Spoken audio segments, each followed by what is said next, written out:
Hey, Kentucky, this is Mary Jo Perino. Tonight, the NCAA president looks ahead to spring sports in dealing with the pandemic. Rand Paul wants kids in the classroom and without masks. And I'll talk with former UK swimmer Asia Sight. All that and more is next on Hey, Kentucky.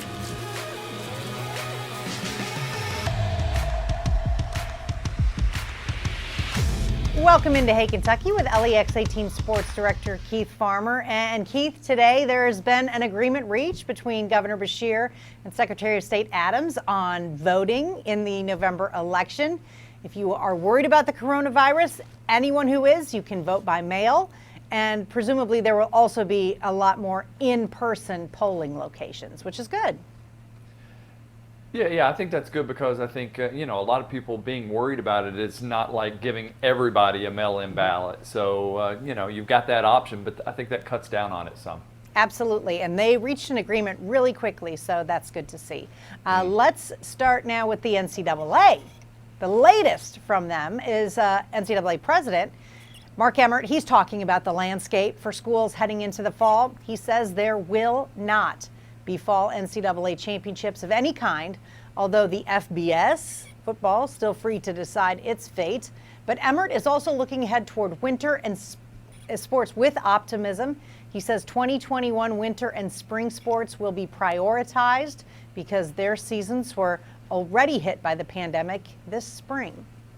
If we modify the model, shrink the bracket sizes, do everything in predetermined sites instead of running kids around the country, use predetermined sites, move toward bubbles or semi-bubble models in volleyball, let's say, or soccer.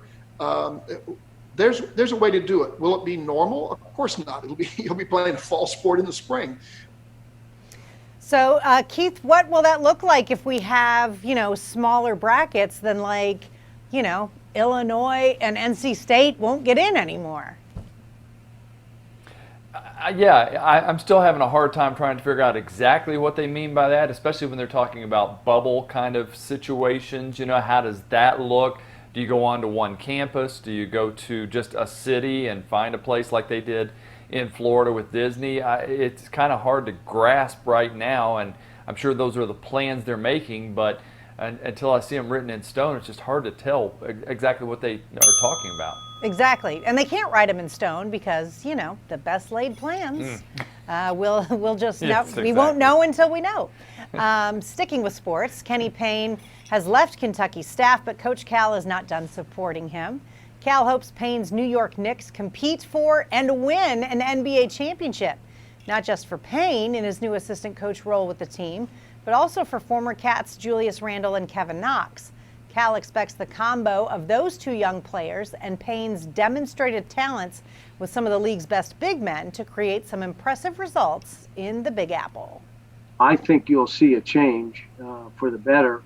And obviously Julius has done well, but now I'm saying that next step up. And Kevin is what I told you guys would happen. It was going to take him a year or two to get going, and because of his age. Cal also says Payne's new job is bittersweet because he thinks Kenny could run any college program in the country, and Cal would have recommended him as his successor. Keith, there's no reason, I guess, that can't still happen, if Cal, God forbid, ever decides to leave.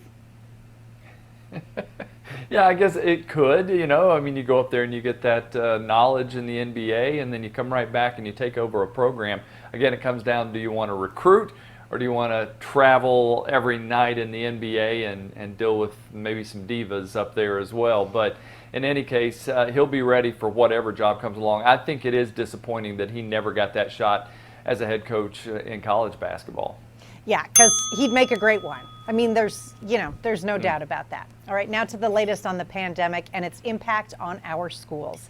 Kentucky Senator Rand Paul disagrees with Governor Beshear's recommendation to keep kids out of the classroom to start the school year. Paul would put his kids in school and let young adults work and play while reserving masks and other restrictions for older at-risk populations. You find rare transmission from asymptomatic people, whether they're kids or adults. Why? Because if you're not coughing and hacking up stuff, you aren't spreading it. So I had it, and I was asymptomatic. My wife didn't get it. Now, it's not a study, but it just shows you that it isn't always that easy to get. And it is more, some people end up getting really sick and coughing and stuff. They're very contagious and can spread it to a lot of people, but the kids don't. Meanwhile, the governor says he won't shut down any schools that disagree with his recommendation to postpone in-person classes until September 28th, but he did not rule out using his emergency powers in the case of a large outbreak to which school or local health leaders do not respond. And Keith, I appreciate what Rand Paul says in his situation. We also had Molly Grantham on here last week, whose 9, 5-year-old, and newborn all got it. So kids are getting it, and they're getting sick with it. I do understand his reasoning that a lot of them are asymptomatic, but at the same time, how can you say that everybody in a school system is going to be asymptomatic? You just don't know that. And so I think it's better to take a few precautions. If you're going to go, wear the mask, social distance, smaller class sizes, that kind of thing. And I think the concern has always been not as much with the health of the children at the time, but that they bring it home to older parents, grandparents, all of that stuff. So there's risk involved, I suppose. Meanwhile, reports of coronavirus infections at Kentucky daycares have been streaming in since they were allowed to reopen in June following a 3-month shutdown. This week, Governor Beshear announced that 123 facilities have disclosed infections for 96 staff members and 82 children. There are more than 1,700 licensed or certified child care providers in the state, but nearly 20% of them are labeled temporarily closed. Some of the reports of COVID-19 didn't involve an infected employee or child, but rather someone who had direct contact with a person known to be infected. And Keith, my hope is that child care centers can stay open. They're really a heartbeat of the country getting back to work. Oh, for sure. I mean, with everybody, some of them anyway, going back to school and people wanting to get back to their jobs, it's much needed. But, we just talked about Rand Paul. Take a look at what's happening, at this level. Yep. And this isn't even our elementary schools. So. Correct. All right, it's tricky. All right, a Lexington woman has a horror story from the pandemic that has nothing to do with COVID-19. A hair salon worker was one of many Americans who experimented with online dating during the quarantine. She briefly communicated with men on Tinder, but quickly deleted the app without going on any dates. Then a few weeks ago, a man walked into her salon. The first thing he said was, "Yeah, I've been trying to get a hold of you for a while. I've been looking for you for a while." He literally looked at me and said, "Yeah, you said this would be your worst nightmare, so I just thought I'd get an hour of your time." She then recalled a Tinder conversation she had over 3 months ago where she told a man she didn't want to tell him where she works out of fear someone would show up, just like he did. He eventually left. Things never turned violent, but the woman has shared her cautionary tale on Facebook and with police, who helped her file a protective order. Investigators say the man was probably able to locate her through the location on the app, and he likely may have tried several salons around the area before actually finding her. A cybersecurity expert says it's very easy to track someone from a photo or a first name. And Keith, I'll be honest, this probably has zero to do with the pandemic. This kind of stuff, I think, was happening in online dating long before COVID was around.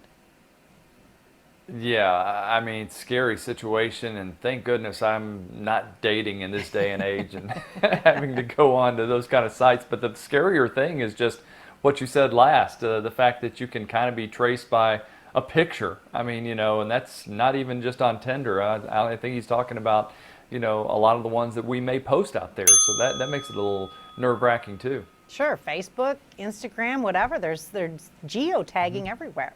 Now in Hay, Kentucky, in case you missed it, a review of recent headlines.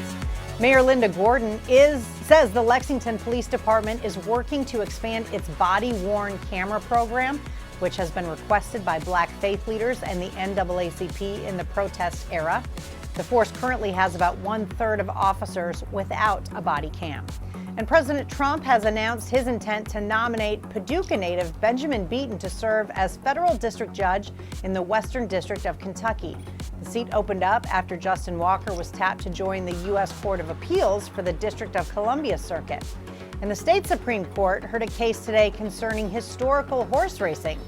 The Family Foundation is challenging the legality of parimutuel wagering being applied to certain methods of historical racing. There was no immediate word on when the courts will issue a ruling. Up next on Hey Kentucky, she racked up a load of medals during her time as a Kentucky swimmer. Now Asia sets her sights on the NCAA Woman of the Year award. I'll talk to her about that and her storied career when we return.